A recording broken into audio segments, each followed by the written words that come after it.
All right, Entree Architect community, it's 2 p.m. Eastern on Tuesday, which means it must be time for Context and Clarity Live.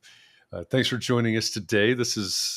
I keep saying this, it's not really the new time anymore, but it is our time since our shift from 4 p.m. on Thursdays. But we're back for the fall season of Context and Clarity Live. And this is a place where we talk about the things that are important to you, no matter what your context is. We know that if you're joining us here, you're probably a small firm architect somewhere in the world. That narrows it down just a little bit. But we strive to have these conversations and uncover the things that matter most to architects just like you. So thanks for joining us today. I am joined as usual by my co-host, Katie Kangas. Welcome back, Katie. Glad that you're here today, all the way from Minnesota. We have this is really exciting because we have a fully Midwestern day today. We do. It's going to be a very polite conversation.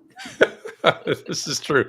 This is absolutely true. And you may get some Midwestern lingo, but our first two people in the audience today, I guess Scott was first. He's joining us from San Francisco, and Chris is joining us from Massachusetts. So, we've got jokers to the left, clowns to the right, however that went, and the three of us from the Midwest right here in the middle. So it's going to be a good day. Let's see. We've got welcome Scott Thrift from San Francisco. He's joining us today via which platform is that? That is, I about called it Tinder. It is not. It's Twitch. It was a different T. Scott may be on Tinder. I don't know, but he's on Twitch today. He's heading up the audience. He's in West Lafayette at heart. So here's some trivia about Scott Thrift. Scott and I have become very good friends. His sons, one graduated now, but one is in West Lafayette, Indiana at Purdue University. My daughter and I did a campus visit to West Lafayette last week to Purdue University. So Scott he's in the Midwest at heart, but he's joining us from San Francisco. Chris Novelli is joining us from Massachusetts, and Don Duncan, also from the Midwest in Indiana. Glad Don is joining us today. And so we have LinkedIn, we have Twitch, and we have Facebook represented here. And Chris being on Facebook reminds me that if you are like Chris, you're on Facebook, maybe you're commenting away from some closed channel, closed group there, private group on Facebook. There are rules, there are regulations that say that Facebook will not allow your name, your likeness, your comment, etc., outside of Facebook unless you give it permission. And we're using Restream here. That's our broadcast platform. So if you open up another tab and type chat.restream.io/FB, just like it says in the bottom left-hand corner of the screen, a couple of clicks later, you will give Facebook permission to let your comments out. Daryl gave me the correct order. Thank you for that. Facebook will let your comments out and you'll start showing up just like Chris, just like Mark R. LePage. Welcome, Mark, from North Carolina. And that will solve all the problems that you have in the world. Just a couple of clicks at chat.restream.io/FB. So we're glad all of you are here. Daryl says Joker to the left in Rochester, New York. Welcome, Daryl. I'm glad you're here. Scott says from Fredericktown, Ohio. He's giving his family history till the Oregon Trail in 1850. So Scott is at least an honorary Midwesterner. We'll give him that. Right now I think Midwest is carrying the show. So that's interesting to see. Glad you're all here from the middle of somewhere. All right. In terms of housekeeping, Katie, or anything else really, what do we still need to know? Anything? I think you covered it. Yeah, I think we're getting used to the new season and reminding ourselves of everything we need to share. But it's good to see everybody on. And Jing Johnson just joined us too, also on LinkedIn. So we're getting a lot across platforms today. We're just missing like X. Yeah, that's true. We have not had an an X person here yet. So maybe today. Maybe today, or YouTube either. I forgot Or about YouTube. that. We need a YouTuber and or an X person. Gene, welcome from Houston today. Glad you're all here. This is going to be. We were talking about this before we went live. We need to have today's guest in my pro practice class because we touch on some of the things that I'm sure we will discuss today in this conversation. But our guest today is an architect. She's a change maker. She's a founder. She operates under the philosophy that good design can change lives and believes in challenging the status quo by making good design available to anyone. She's the founder and the director of design for Astra Studios. Amanda Dunfield, welcome to Context and Clarity Live, all the way from Columbus, Ohio. Hello, everybody. Thanks for having me. Absolutely. Glad that you're here. I'm really glad that you're here. Not just because we've got to do this shout out for all the Ohioans out there. You're in the heart of it all. That's right. That's an Ohio thing, right? I said that we talked before, and I mentioned just now that you need to speak to my pro practice classes, because one of the things that comes up in a discussion, at least in my discussions, my classes about architecture, pro practice, is, what's the real role in 2023? Here we are. I don't even know what the math is. I ran out of fingers. The story of AIA and the 13 guys in February in New York in 1857, right? So if we take AIA, founding of AIA, 1857 to 2023, what is the real and appropriate role? And I know you think more broadly than just architecture, but if we think about it in terms of architecture, what is the real appropriate role for an architect in 2023?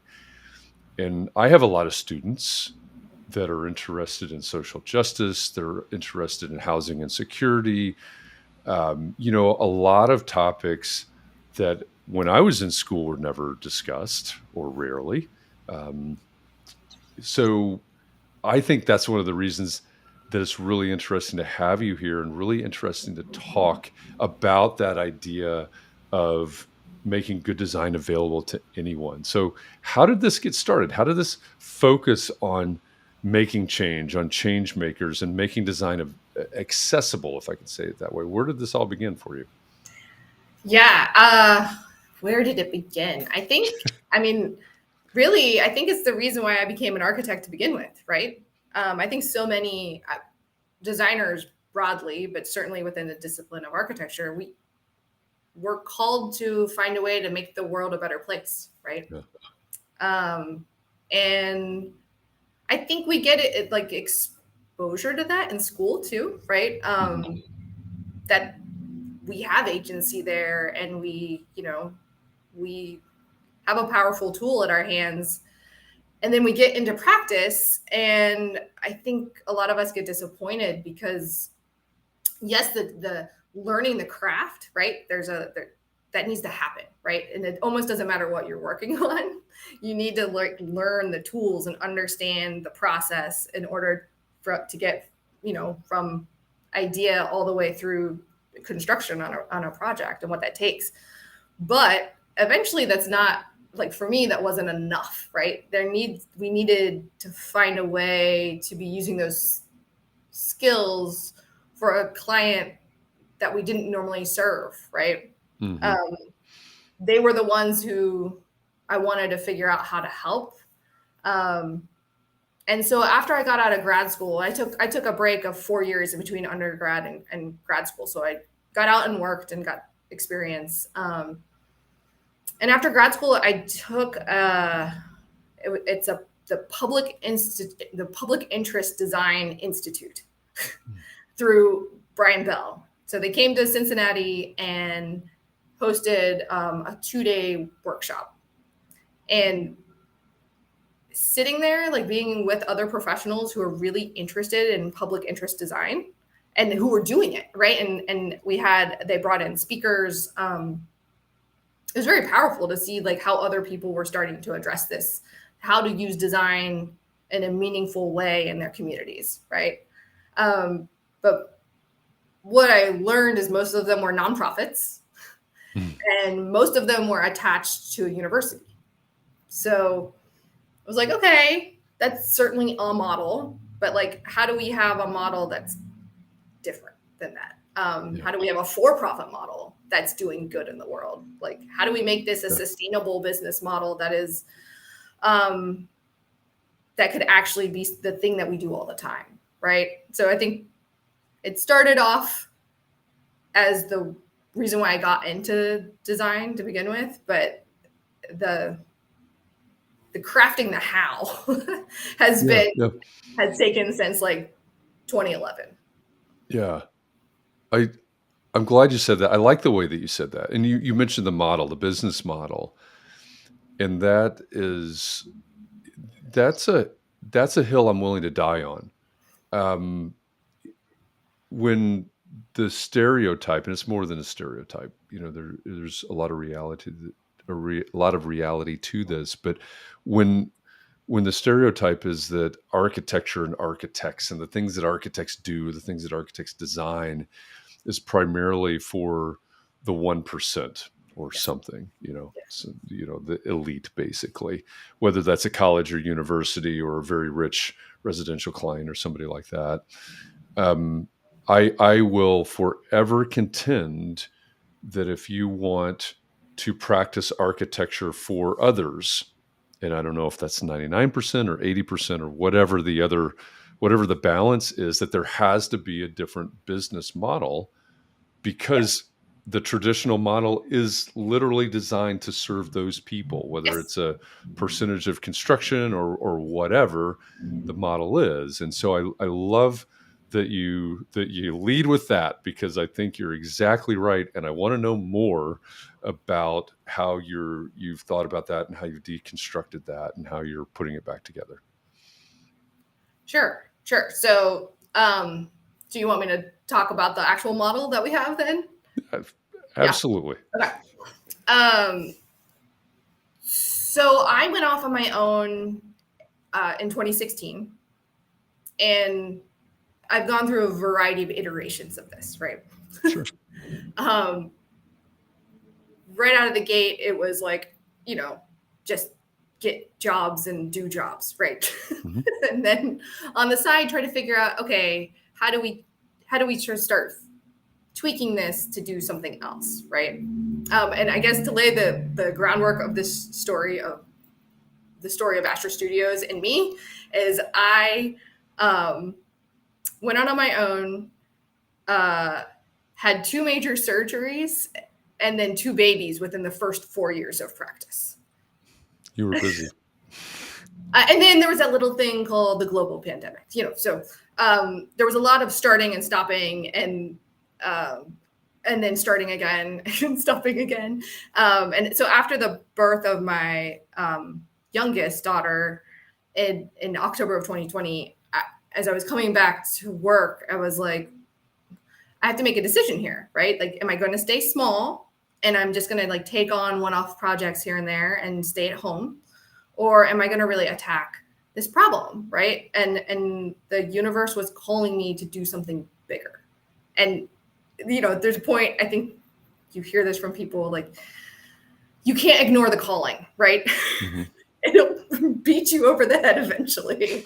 Like Icarus to the sun. You're just drawn to it. Yeah, I just couldn't put it down. And then after all the civil unrest and the murder of George Floyd, I was like, I can't be silent. I can't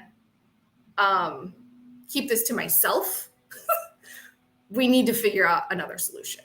And so I started figuring out how to build a team again. So now we're a team of 7. And we call ourselves a social impact design studio. So we don't just do architecture. It's architecture, interior design, brand design, and website design. And we do all of those things because the clients we serve need us to think about design holistically, so that they are showing up in all the places where they are in a consistent way. We work with a lot of entrepreneurs, restaurateurs, that, small businesses and small organizations, and they don't have the bandwidth to handle like a handoff, right? So we've been adding all of these disciplines to what we do. Not, I think they all reinforce the business plan, right? But I don't think it was not my intention when I started doing this that I was going to like do all these things. The core though, right? The why is, how do we use design to make the world a better place? How do we bring design access to the world? And I think the answer is we have to find a way to work with the organizations that are already doing the good work, right? And so a lot of times those are nonprofits, but now there's also social enterprises, right? So a social enterprise, for anyone who doesn't know, it can be a for-profit or nonprofit entity, but they have social good as a part of their core mission.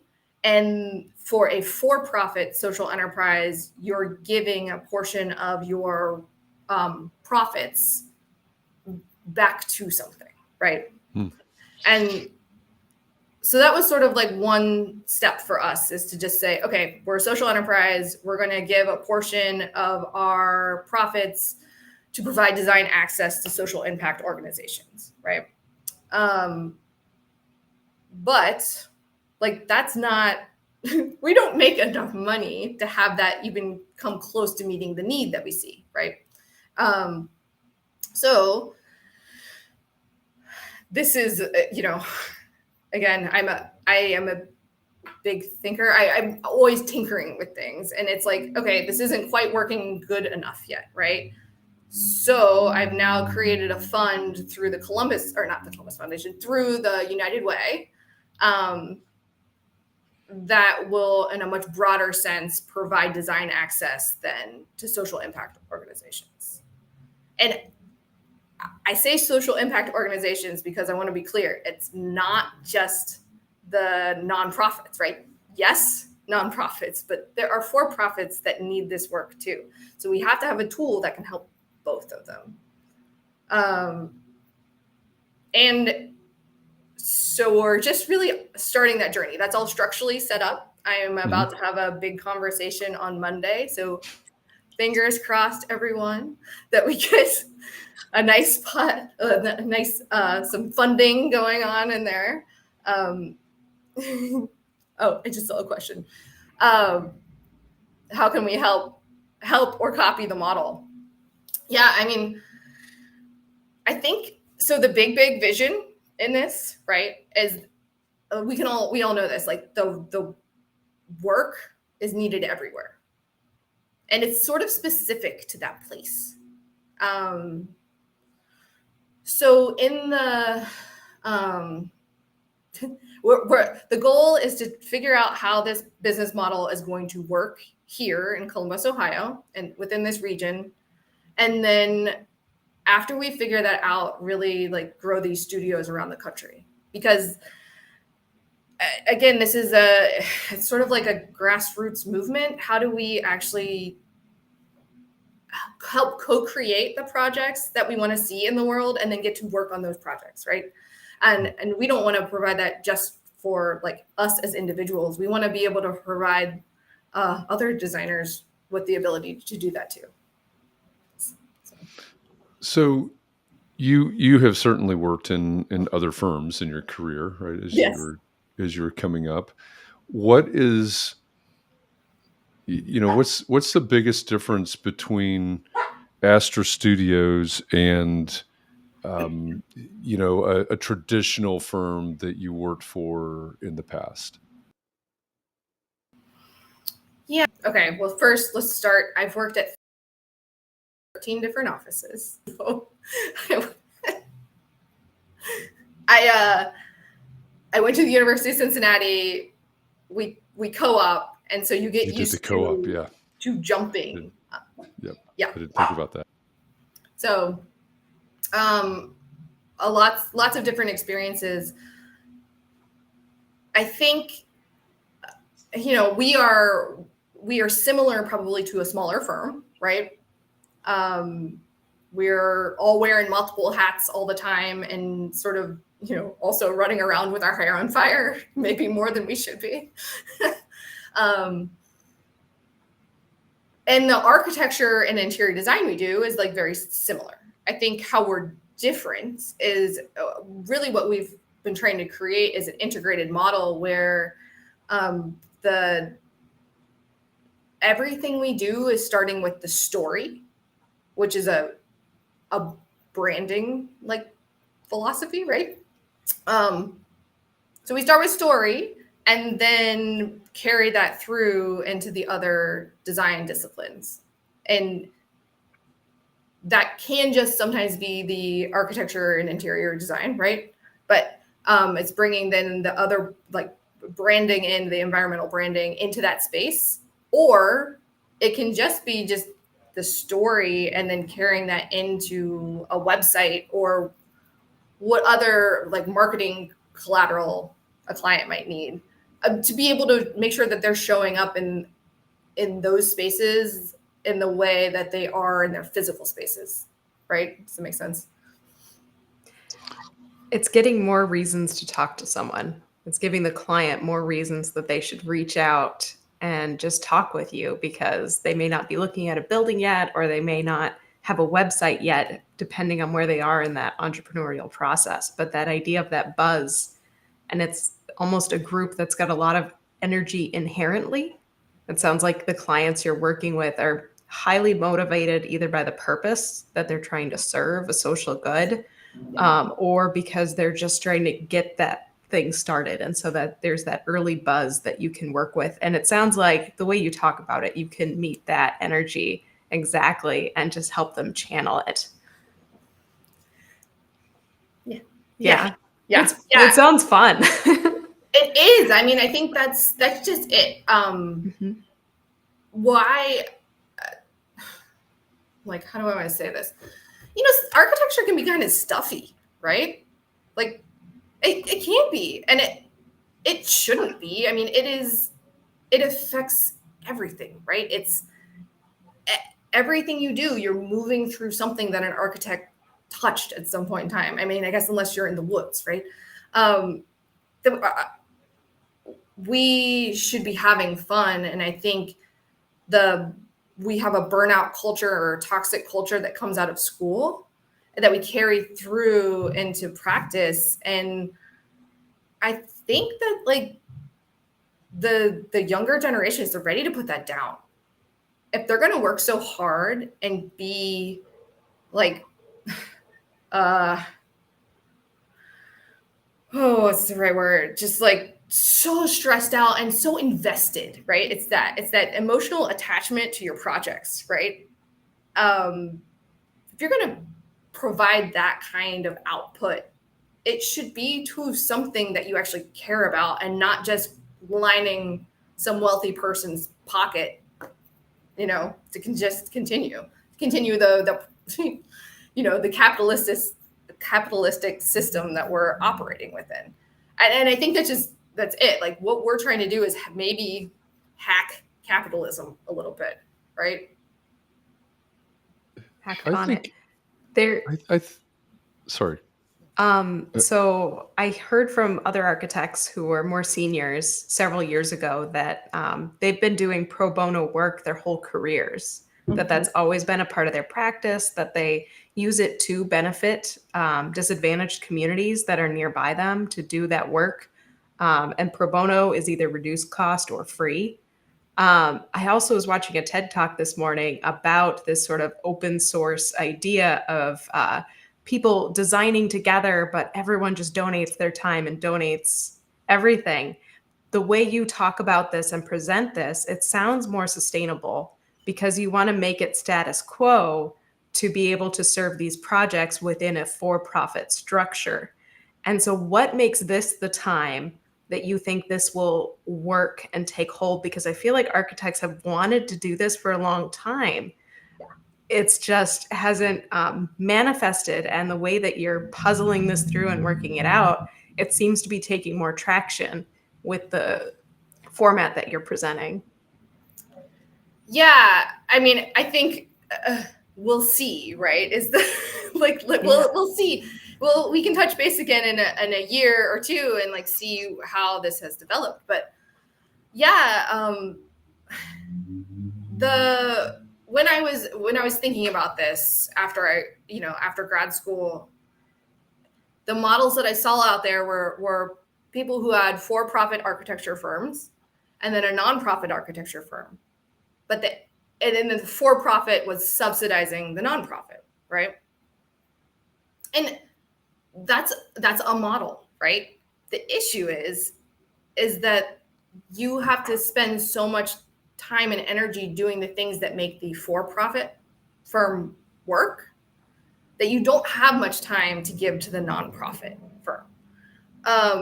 And then what happens when there's a recession or work dries up or whatever? The first thing to go is going to be the nonprofit in general, right? And so that's what I kept coming back to, is like, this is not sustainable.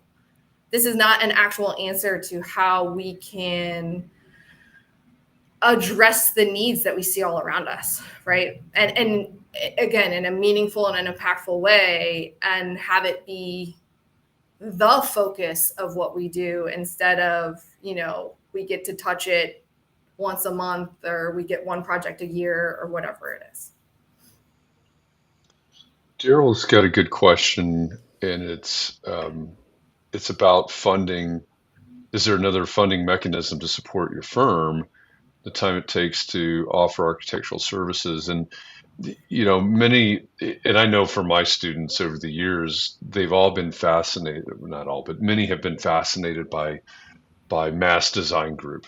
Mm-hmm. Oh, they're the nonprofit architecture firm. And anybody that wants to go to my YouTube channel, you can see a couple of recordings from Matthew Smith, who has recently left Mass Design Group, I believe, but talking about mass design and architecture, et cetera. And if you don't know this, they're supported by a huge endowment, right? There's a funding mechanism. They are, yes, they're non-for-profit, but you look at the names of the people that fund their endowment, and it's the who's who, right, of philanthropists, which is fantastic. Allows them to do what they do, but that's a different model even than what you're talking about. So I guess to Daryl's question is there more funding somewhere in this machine that allows you to balance these things, that allows you to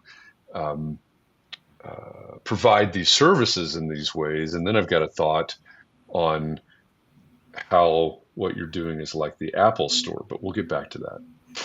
Oh, I'm so curious. So, I mean, again, our model is really still at the core, it's still a traditional for-profit business model, right? We take on projects and they pay us for them. The thing that we've added is that we now have a fund that philanthropic dollars can go into to help provide design access to people and organizations who otherwise wouldn't be able to afford design services. I am always trying to find other potential revenue streams to help support this. I mean, because really the philosophy here, and we do a little bit of anything and everything. And I know someone asked to look at the website, and I'm like, we're constantly like, we have projects, we need to get up there still. Like, it's ever evolving, as you all know. But we sort of do anything is pushing resources to mission, right? But I think that's a version of us. The future version of us is being able to be a little bit more picky about what we're taking on and making sure that the projects are more aligned with what our mission actually is, right? That's where I think this gets really interesting. to me. So I mentioned the Apple Store, right? And if you're Apple, you can go out and you can hire Bowen Schwinsky Jackson, or however BCJ, however you pronounce the names of their firm, and you can create this iconic brand that is, obviously the brand of Apple. I've got to be careful. I'm going to put the build your brand hat on. The brand artifacts of Apple, right? The brand artifact that is the Apple Store, designed by BCJ, all of them, I believe, by the firm out of California. The brand artifacts that are the white boxes, that are everything else about Apple, some of that designed in-house, some of that designed by other designers. There's no one in your neighborhood that has whether you're in Columbus, Ohio, Indianapolis, Indiana, Minneapolis, Minnesota, or just about anywhere, there's nobody in your neighborhood that can afford to create those brand artifacts. But you still have organizations that are worthy of that sort of brand recognition, or that I forget how you said it before, but carrying that design all the way through the architecture. Maybe it's retail, maybe it's the displays in the store, maybe it's the website, maybe it's the swag, maybe it's whatever, right? And that's what I think is really interesting about what you're doing. Is I always say that as an architect, your job is to make your client's life better, period. Whatever that means to them, it's different for every client. But if it's a business, and Astra Studios can essentially bring the an Apple level design in that it's thought through, it's designed all the way through, because we know, I mean, if we were really honest about it, and all of us looked around at all of our brand artifacts, our websites, our business cards, our logos, and all the other stuff, we go, yeah, this ain't Apple, right? We're designers, we're architects, we're professionals, but we don't have it going on like Apple's got it going on. So yeah. If Astra Studios can do that for the local coffee shop, for the not-for-profit, for whoever it is, that to me gets really interesting. I love the multiple streams of income. I love the fact that you can do this, and you haven't used the term triple bottom line, but it's got to be in here somewhere in the yes. social enterprise, right? Yeah. I think this is an interesting way of serving clients at a different level, right? And one of the names that keeps coming to me is IDEO, right? And they're even broader, right, with all the services that they provide. But I think it's an interesting way to really impact your clients in ways that many of them, I'm guessing, never even dreamed of. Yeah, I think like the clients that we tend to serve, right? They don't even know that they need design. They don't even understand what design is, right? They don't know how to ask. Most people outside of Apple don't. They don't know how to ask for it.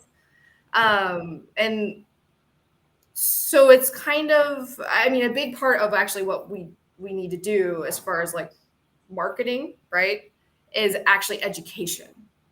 It's educating people about the value of design, which as a profession, by the way, we need badly.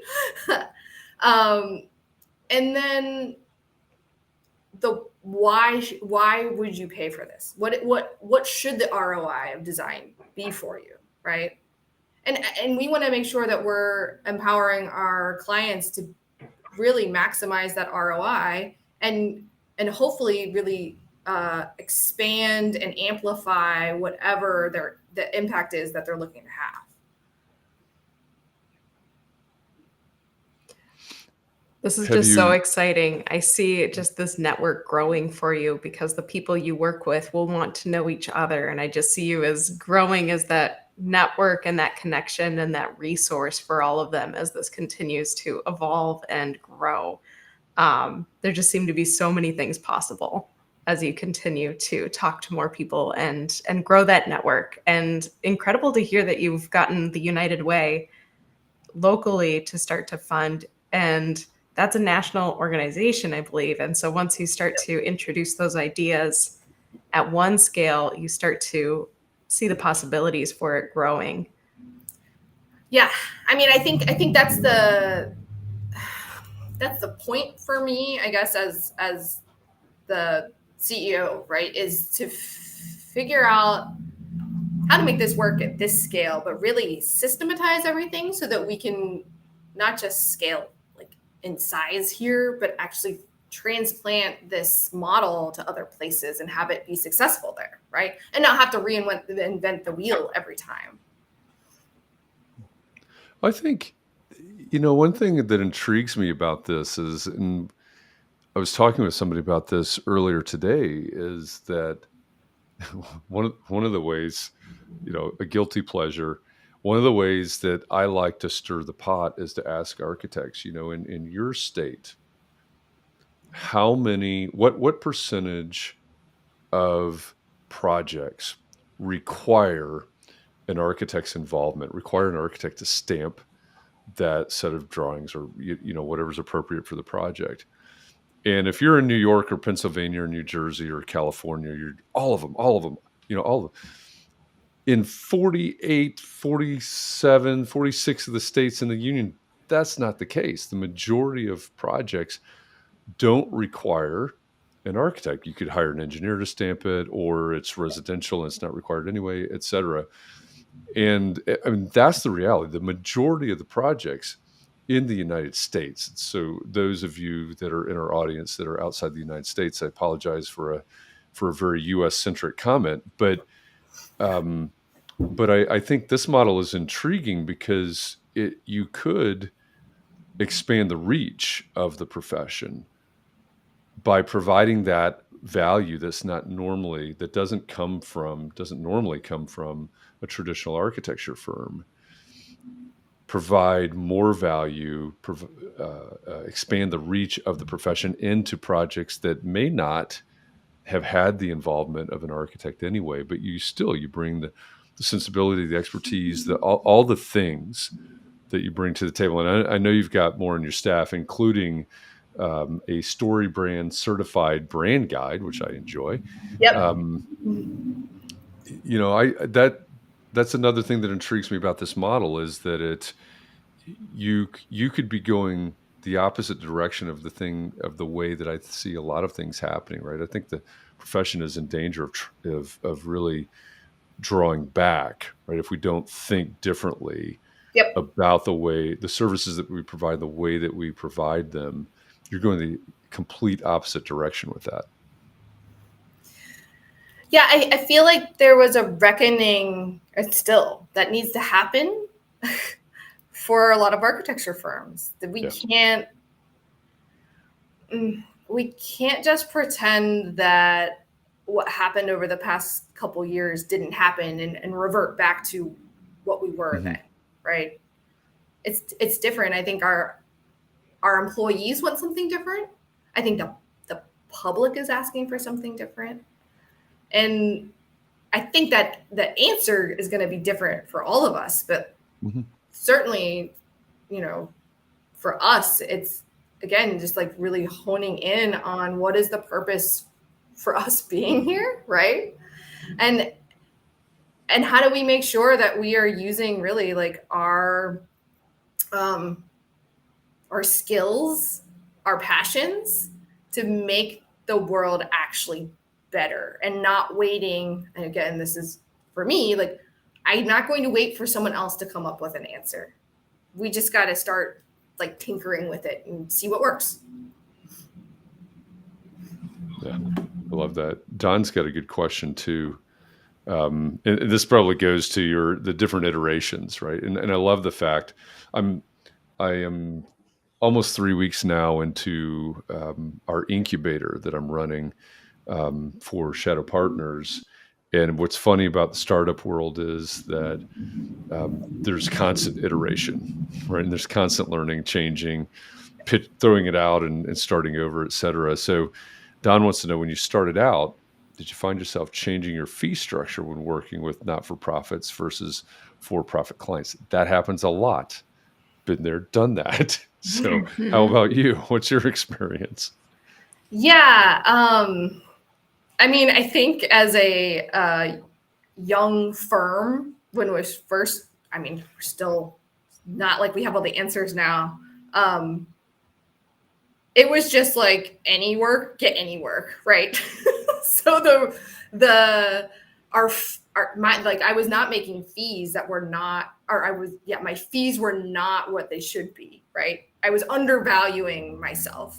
And so it almost didn't matter if it was a for-profit or nonprofit in that regard. Oh no. I think now, this is again what we're using our internal funding mechanism for. So if there's a client that we really want to work with who we give a proposal to who cannot afford our services, we can then choose to use some of our internal funding to reduce the cost to them. But I think this is an important part that I try to preach here. We cannot give a discount without them understanding what the value is. Otherwise, they're not going to appreciate the discount.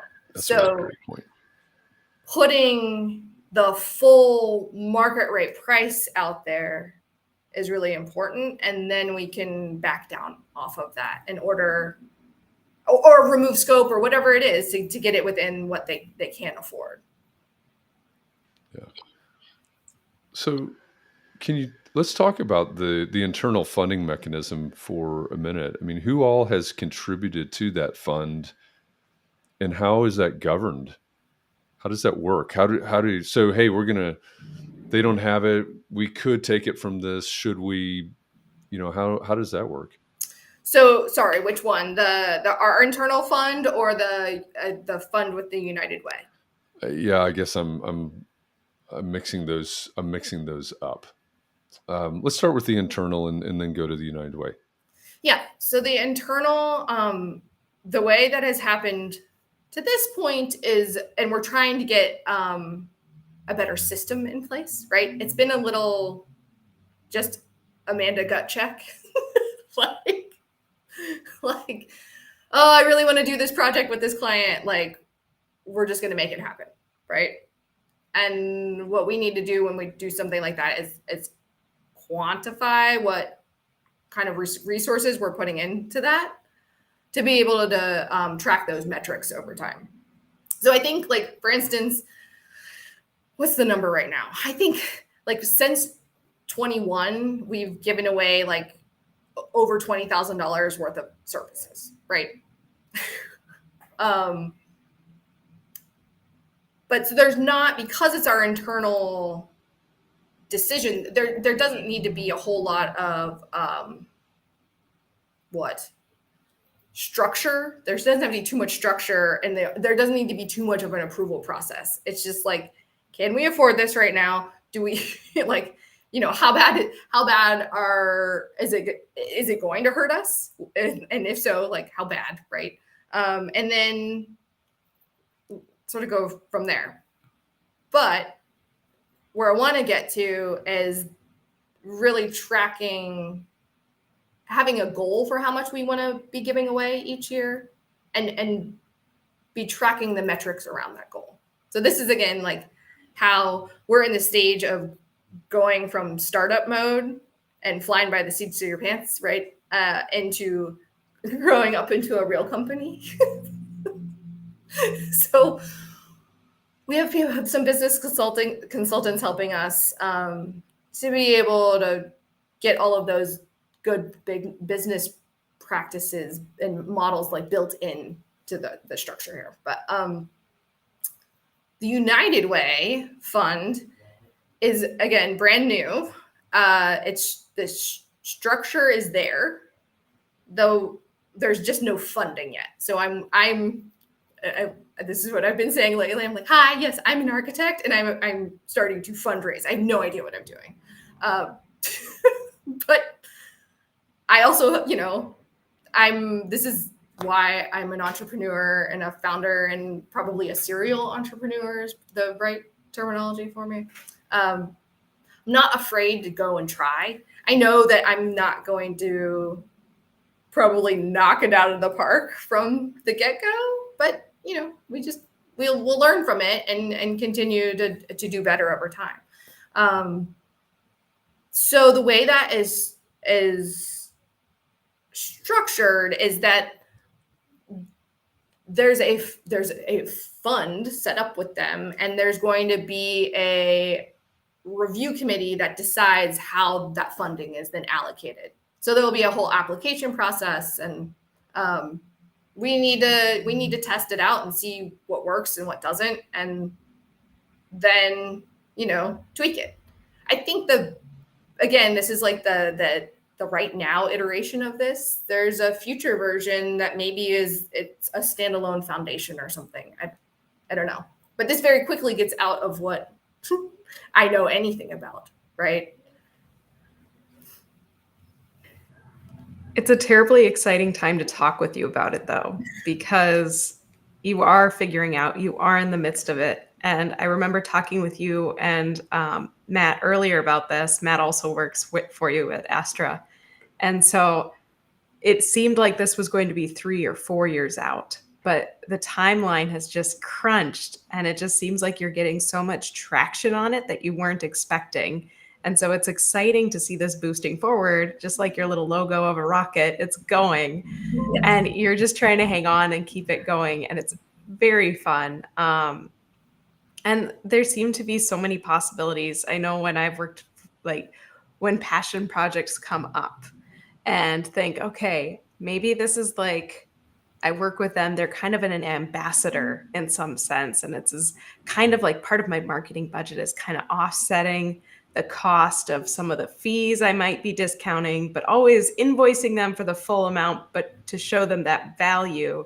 But then this discount, like I might be a little too good at writing that off for passion projects. But it sounds like the way that you're formalizing this and making it fair to those who are applying and making that process more systematized will help you to do that guilt-free, to say this is part of that process. And yes, you are an ambassador. You are this person who's going to push these elements forward, and we're going to reap the benefits of that with new relationships that are going to form, with the success we're going to see in sharing your story through all these different markets. And we're going to have this stronger relationship that's going to build. And so finding those key partners seems to be that the challenge point.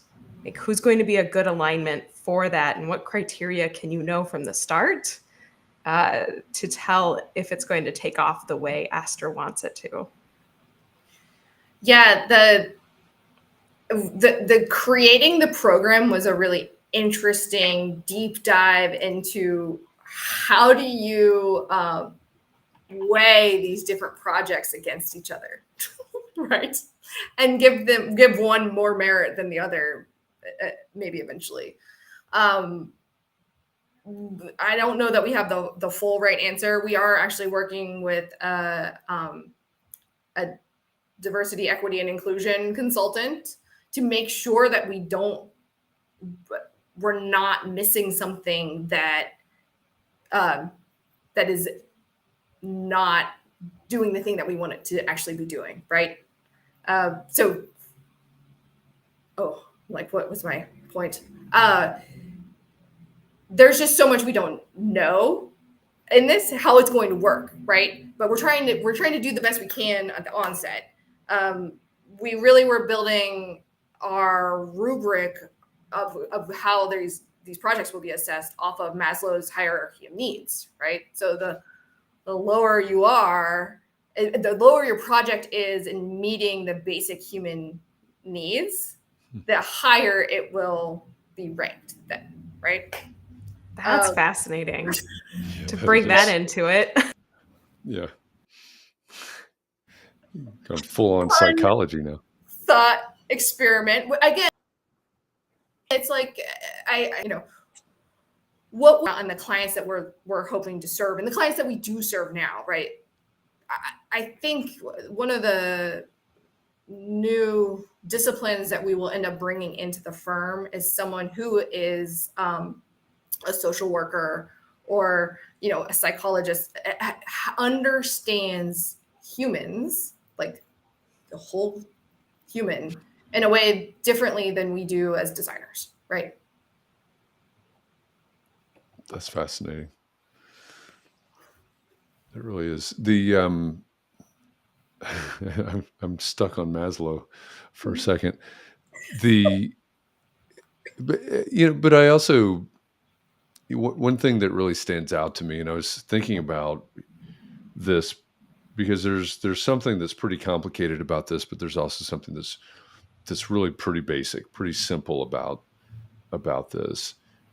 And I think and so I was wondering, why don't more firms do this, or why don't more firms think like this? And that's pretty easy, because this is the way we've always done it. That is the most dangerous statement in our society today. But to me, what it comes down to, and you're talking about systematizing and all this, it comes down to intentionality, right? How are we being intentional about all of these things that we do? And again, having been there, done that a number of times, a lot of these things that you're talking about are done, right? Hey, we're going to give a discount, or we're going to, whatever the story is. But I think a big difference is that there's not a lot of intentionality. We're going to go out and we're going to intentionally serve XYZ, whether it's a community or, I don't know, musicians or whatever it is. And here's how we're going to do it. Right. I think that's what's an important takeaway for what you're talking about, is that there are a lot of people that are trying to do this within the structure of a traditional firm model. And again, I'll die on this hill. You can't do it. You have to get outside of that model.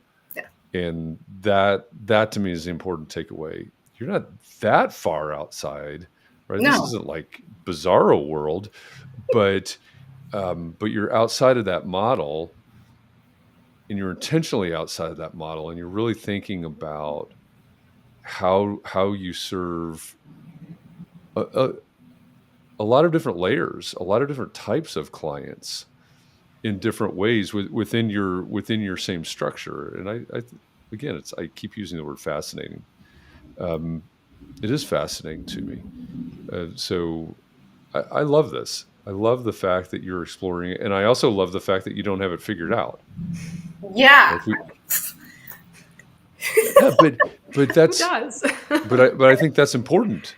I actually think that's really important, because a year from now, if we have a part 2 of this conversation, you're going to be at a different place on the road, and you're going to have some different answers. Yep. And you're going to have realized some things and discovered some things and done some different things. And if nobody's willing, you said something like this earlier, if no one's willing to do it, we're not going to get there. Right. And, all of our biggest fears about drafts people and IT people and, whatever, they're going to come to fruition, because we weren't willing to give it a shot. We weren't willing to try it. And I applaud you for trying it. And I like what I see here. I like what I hear here. Well, thank you. I appreciate that. That is validating. I think that this confuses a lot of people. What in business, just business people, and in the architecture world, they're like, and I get the question a lot, like, well, so how are you going to make money? Like, how are they making money? Right? Yeah. Yeah. Yeah. I mean, this is a little bit tongue in cheek, but there are a lot of firms out there that are operating as a not-for-profit without filing as a not-for-profit. Yeah. All right. One book or 2 books that have popped up into my mind a lot during this conversation, both by Mike Michalowicz, Profit First and Fix This Next. I don't know if you've read either one. I think I saw something, Katie, about us having Mike back in January. But those books are about intentionality, right? I bring up Profit First a lot, and people say, "Oh, it's we're not putting profit ahead of everything else. That's not the point at all. The point is being intentionally profitable. It's about setting up a structure that allows us to be profitable. And, and I get students we love not-for-profit. No, you have a responsibility to build a sustainable business. And that responsibility is for you, your family, the people that depend on you, the employees that depend on you, their families, your community that you're contributing to, et cetera. You have a responsibility to build this sustainable entity. And if you decide that you're going to give away all of your profits, I don't care. Good for you, I guess, whatever. But you have to be intentional about that. And Fix This Next is the extension. It's the next thing after Profit First. It's looking at the Profit First would fit into Fix This Next. It's looking at it more holistically than simply the finances, the profit finances of it. You might because legacy is one of the tenets, and I forget exactly how Mike describes it, but it's one of the tenets of Fix This Next. You might enjoy that book. It might really resonate with you based on what you're doing here. But that's great. My rumination on on business models, but I love what you're doing here. You get a lot of applause there from Christian. That's a lot of clapping hands. Thank you, Christian. Yeah. Katie, any last thoughts or questions? This has got me. So many thoughts. It's so exciting. I think one of the grandest things to hear about is that it's not like a traditional architecture firm of a pyramid where you're not just at the top. There's an architecture firm, I'll say this quickly, here in Minnesota called Sala, and they seem to have a different structure where they have, in their small firm of 10 or 12, 8 of them are principals. And so it's more of a circle. And inside that circle, they have their support staff and their interns and their other people who are helping those 8 all lead their own projects. And they sort of co-collaborate on different projects here and there. But those 8 people have gone through Sala for decades, and they go on to do great things. Sarah Suzanka and a whole bunch of other big names, Dale Mulfinger and a whole bunch. Yours reminds me of that business model because of how you've created this circle of resources with these different disciplines. And it's such a unique collection of disciplines, especially hearing how you're starting to round it off into a full circle of service firm for the clients that you specifically are trying to reach out to and serve.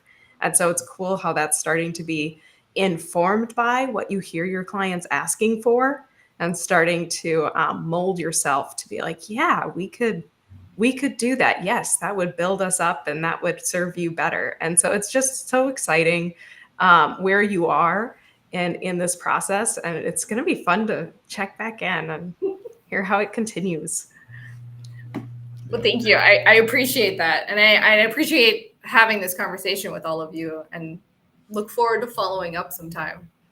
Yeah, absolutely. Christian says we must, he shouted that, it's all caps, we must have a part 2. So, all right. So look for part 2, and, we'll figure out what an appropriate amount of time as you iterate, but we'll after next Monday's meeting. Yeah, right. Send me all the good vibes, please. There you go. Amanda, I really appreciate you for joining us in this conversation and sharing your story with us. It's definitely food for thought. And I hope it's one of the things I love about Context and Clarity. Yes, I love stirring the pot. And I love bringing in different ideas, and whether from inside the profession or outside, to think about different ways that we can serve and we can build businesses and we can do the things that we love to do. So I really appreciate you bringing us this perspective. It gives us a lot to think about. Well, thank you for having me. It's great having you here. And with that, everybody out there, we thank you for being here as well. Again, we've just launched into our second week into the fall season here. We've got, I think, 8 more weeks of Context and Clarity before we take a break for the depths of winter, I guess, basically the holidays, and then we'll kick off again in January. But several more weeks of Context and Clarity live to come. We look forward to it. Katie, as always, thanks for being my co-host here today. Appreciate you and everybody for this opportunity, and we'll see you again next Tuesday at 2 p.m. Eastern. Thanks, everybody.